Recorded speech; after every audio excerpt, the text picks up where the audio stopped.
لە سەرەتای بەرنامەکەماندا دەچینە سەر گرنگترین ڕووداوی ڕۆژ و یەکێک لە ناوەندە سەرەکیەکانی بڕیاردانی سیاسی لە جیهاندا لە کاتێکدا کە ئاڵۆزیەکانی نێوانتاران و واشنگتۆن بەردەوامە دۆناڵد ترامپ سەرۆکی ویلایەتە یەکگرتووەکانی ئەمریکا ڕایگەیاندووە ئەگەر دانوستانەکان شکست بهێنن ئەوە هێرش و فشارەکانی سەر ئێران زیاد دەکات. بۆ زانیاری زیاتر دەچینە لای پەیامنێری کۆشکی سپیمان هیوا سەلام. هیوا لە کۆشکی سپی چی هەیە؟ وەک دەزانێت ئەمڕۆ ڕۆژێکی قەرەباڵغ دەبێ بۆ کۆشکی سپی و سەرۆک ترامپ چەندین دیداری هەیە و هەیشی بووە. تەوەری سەرەکی گفتوگۆکان لە واشنگتۆن چ بوون؟ سڵاو، هاتوچوون لە واشنگتنی پایتەختی ئەمریکا گەرم و گوڕە. ئەمڕۆ دوو ڕووداوی گرنگ لێرە ڕوودەدەن. سەرەتا لە کۆشکی سپی ئەمڕۆ دۆناڵد ترامپ پێشوازی لە دوو سەرۆک کرد. یەکێکیان سەرۆکی ئۆکرانیا ڤلادیمیر زێلێنسکی، هەروەها سەرۆکوەزیرانی ئیسرائیل بنیامین نەتەنیاهۆ. گفتوگۆکان لەبارەی پرۆسەی ئاشتی لە نێوان ئۆکرانیا و رووسیا هەروەها پەیوەندیدار بە لێدانەکان لە ئێرانەوە بەردەوام بوون. وتەبێژی کۆشکی سپی کارۆنل لیڤیت کەمێک بەر لە ئێستا ڕاگەندراوێکی بڵاو کردەوە و گوتی کە گفتوگۆکان زۆر باش بوون و بەرهەمدار بوون.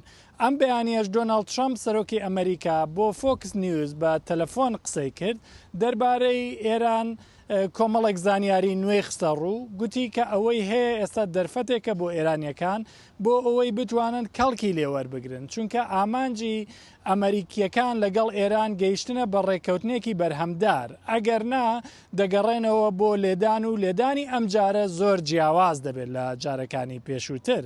با گوێ لە قسەکانی دۆناڵد ترامپ بگرین لەو بارەیەوە. فەرموون.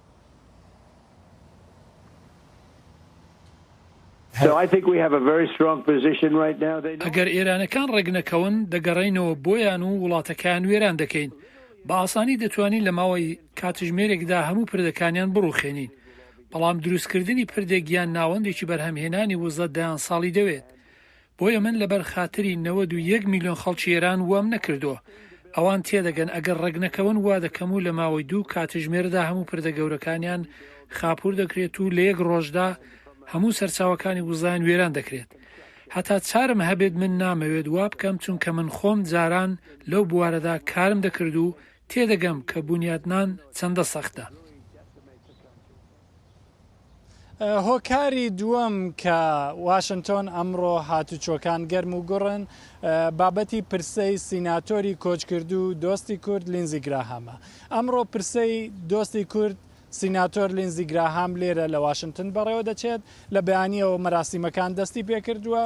سەر لە بەیانی ئەمڕۆ جێدی ڤانس جێگری سەرۆکی ئەمریکا بەشداری لە مەراسیمەکە کرد و قسەی کرد و یادەوەریەکانی لەگەڵ لینزی گراهام بەبیرهێنایەوە و هەروەها ئێستاش پرسەکە لە دێری نیشتیمانی لە واشنگتۆن بەڕێوە دەچێت و دۆناڵد ترامپ هەر ئێستا لەوێ ئامادەیە و لێدوان لەو بارەیەوە دەدات.